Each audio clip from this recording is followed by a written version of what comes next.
दोस्तों assistant post के लिए एक और नोटिफिकेशन आउट हो गया है।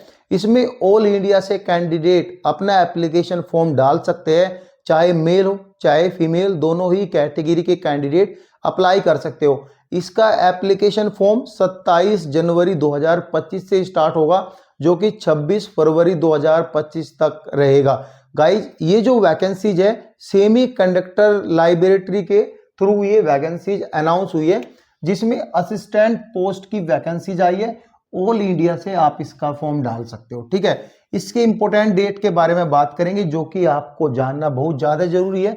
27 जनवरी 2025 से लेके 26 फरवरी 2025 तक आप इसका फॉर्म डाल सकते हो। लेकिन इसमें जो एप्लीकेशन फीस की डेट है, क्योंकि कुछ स्टूडेंट ऐसा होते हैं कि 26 तारीख को ही फॉर्म डालते हैं लेकिन फीस सबमिट नहीं होती है, तो थोड़ा बहुत वो एरर दिखाता है। इसलिए यहाँ पे 2 दिन आपको एक्स्ट्रा दिया है, यानी 28/2/2025 28 फरवरी 2025 तक यहाँ पे अपना एप्लीकेशन फीस जो है वो सबमिट कर सकते हो, लेकिन फॉर्म सबमिट नहीं होगा।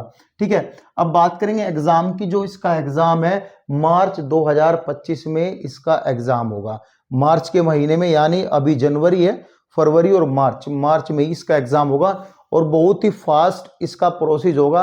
तो पढ़ना अभी से स्टार्ट कर दो। इससे दूसरी वीडियो जो मेरी आएगी वो डिटेल्ड सिलेबस के ऊपर आएगी और आपको उसमें नोट्स के बारे में भी बताएंगे। जो पेड नोट्स रहेंगे वो आपको कैसे लेने हैं और आपको कैसे पढ़ना है, विद इन शॉर्ट ड्यूरेशन में आप अपनी स्टडी को कैसे स्टैंड कर सकते हो। ठीक है, अब बात करते हैं अपनी वैकेंसीज की। जो पोस्ट है असिस्टेंट है और ये 25 वैकेंसीज आई है, जिसमें कि 11 पोस्ट यूआर कैंडिडेट के लिए है, 02 पोस्ट ईडब्ल्यूएस कैंडिडेट के लिए है, 06 पोस्ट ओबीसी कैंडिडेट के लिए है और 06 एसटी एससी कैंडिडेट के लिए है। पीडब्ल्यूबीडी के लिए एक है और ईएसएम के लिए एक है।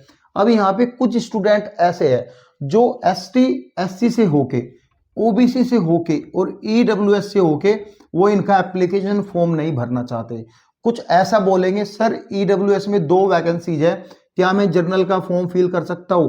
बिल्कुल, आप जर्नल का फॉर्म फिल कर सकते हो, लेकिन आपको ईडब्ल्यूएस का कोई भी सर्टिफिकेट नहीं दिखाना। आप ना तो कास्ट को क्लेम कर सकते हो और आपको मेरिट लिस्ट में भी नहीं रखा जाएगा ईडब्ल्यूएस की, अगर आप जर्नल से फॉर्म भर रहे हो। एज ए जनरल कैंडिडेट आप काउंट किए जाएंगे। सेम कंडीशन यहाँ पे भी अप्लाई होती है और सेम कंडीशन यहाँ पे भी अप्लाई होती है। तो अगर आप ये अपनी कैटेगरी का फॉर्म नहीं भर रहे हो तो आपको कोई भी कास्ट का सर्टिफिकेट नहीं दिखाना है। अगर आप एसटी एससी से फॉर्म भर रहे हो तो आपको यहाँ पे रेसिडेंस प्रूफ एवं कास्ट का प्रूफ भी होना जरूरी है। ऑल इंडिया से अगर आप इसका फॉर्म भरोगे तो आपको सेंट्रल का सर्टिफिकेट देना जरूरी है, कास्ट का सर्टिफिकेट सेंट्रल का आपको देना जरूरी है।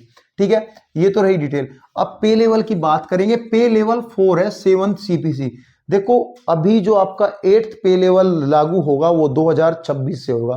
ठीक है, तो 7th सीपीसी के अकॉर्डिंग मैं आपको सैलरी बताऊं, मोटा मोटा 25,000 तो आपका बेसिक रहेगा, प्लस इसमें आपको एचआरए रहेगा। इसमें आपको एक क्वार्टर भी मिलेगा। अगर आप क्वार्टर लेना चाहते हो तो आपको ये एचआरए नहीं मिलेगा।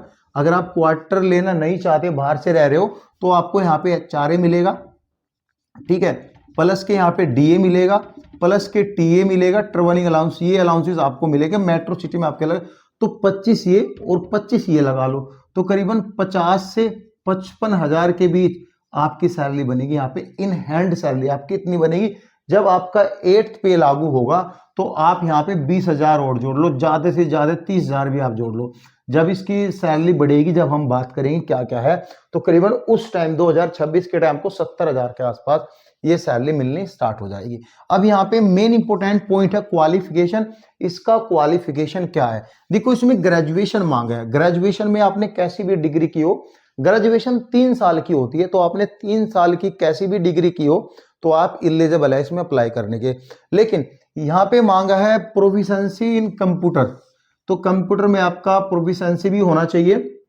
जब हम डिटेल्ड में सिलेबस के बारे में बात करेंगे तो हम डिटेल में इस टॉपिक के बारे में भी बात करेंगे। कंप्यूटर में आपका क्या क्या होगा, क्या क्या नहीं होगा, कैसे आप एग्जाम को पास करना है और एग्जाम आपका सेम डे होगा, क्या होगा, सारी चीजें A to Z। ठीक है, लेकिन यहाँ पे एक चीज है डिजायरेबल क्वालिफिकेशन, कि आपके पास किसी भी रिसर्च इंस्टीट्यूट या एजुकेशनल इंस्टीट्यूट या फिर आपका यूनिवर्सिटी में आपने एज ए असिस्टेंट काम किया है, ये आपका डिजायरेबल है। जरूरी नहीं है कि आप यहाँ पे एज ए एक्सपीरियंस पर्सन इसका एप्लीकेशन फॉर्म भरो, आप एज ए फ्रेशर भी इसका एप्लीकेशन फॉर्म फिल कर सकते हैं। लेकिन अगर एक एग्जांपल दे रहा हूं, 25 कैंडिडेट फ्रेशर आए और 25 कैंडिडेट एक्सपीरियंस कैंडिडेट हुए, तो यहाँ पे एक्सपीरियंस कैंडिडेट को प्रेफरेंस मिलेगा, लेकिन एग्जाम तो सबको ही क्रैक करना पड़ेगा। ठीक है, एग्जाम तो सबको क्रैक करना पड़ेगा, ये नहीं आपको एग्जाम में छूट दे दी जाएगी। ठीक है, यहाँ पे जो है एक इंपॉर्टेंट पॉइंट है जो कि कोई भी यूट्यूबर नहीं बताएगा, कम ही बताएगा, अगर बताएगा तो देखो, ओपन यूनिवर्सिटी और डिस्टेंस लर्निंग से अगर आपने डिग्री की है वो यहाँ पे अलाउड नहीं है। हाँ, लेकिन यहाँ पे 2019 के बाद कुछ हाई कोर्ट ने चेंज किए थे, अगर उसमें आपने फार्मेसी या कोई इंजीनियरिंग की या फिर यूजीसी के थ्रू जो आपने इग्नू से किया है वो यहाँ पे वैलिड हो सकती है। इसके क्वालिफिकेशन नोट 2 पार्ट में आप जाके देख लो, वो सारी डिटेल उसमें लिखी हुई है। हालांकि अभी जो 2019 के बाद कुछ चेंजेस भी हुए थे वो आप देख लेना, जिसमें थोड़ा इंजीनियरिंग फार्मेसी एंड ऑल ये सब डिग्री थी वो थोड़ा अलाउड है, तो वो आप देख लेना यहाँ पे। ठीक है, बाकी अदर ओपन से डिस्टेंस लर्निंग से basic graduation, MA, BA, BSc, BBA, BCA, BCom कुछ भी अलाउड यहाँ पे नहीं है, तो फॉर्म मत भरना। फी के बारे में बात करेंगे, 800 रुपए तो फी है, प्लस के इसमें जीएसटी बनती है आपकी 18%, तो टोटल फी जो बनती है आपकी 944 रुपए फी बनती है, जिसमें जनरल कैंडिडेट, ईडब्ल्यूएस कैंडिडेट और ओबीसी कैंडिडेट को पैसा देना है। अगर आप वुमेन है, वुमेन आप चाहे जनरल की हो चाहे ओबीसी की हो, वुमेन आप किसी भी कैटेगरी को हो, वुमेन के लिए ये फी है ही नहीं 944। वुमेन के लिए जो वुमेन है एसटी एससी से है, यानी एसटी एससी कैटेगरी से है, मेल या फीमेल हो, और ईएसएम और पीडब्ल्यूडी कैटेगरी से है, उनको यहाँ पे वैसे तो यहाँ पे कुछ 400 रुपए देना है, प्लस के जीएसटी भी है, टोटल 472 रुपए उसकी जीएस यानी टोटल फी यहाँ पे बन जाती है। अब यहाँ पे बात करेंगे एज की। एज यहाँ पे मैक्सिमम एज यानी 25 ईयर रखी है, तो यहाँ पे मिनिमम एज नहीं बताया कितनी साल होनी चाहिए।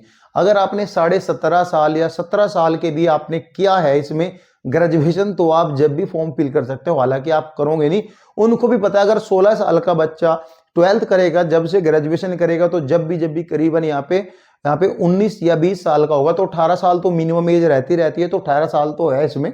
अगर आपने कोई तीर मार लिया हो 16-17 साल में ही कर लिया हो, तो आप फॉर्म फिल कर देना भाई। ठीक है, मैं बोल रहा हूँ।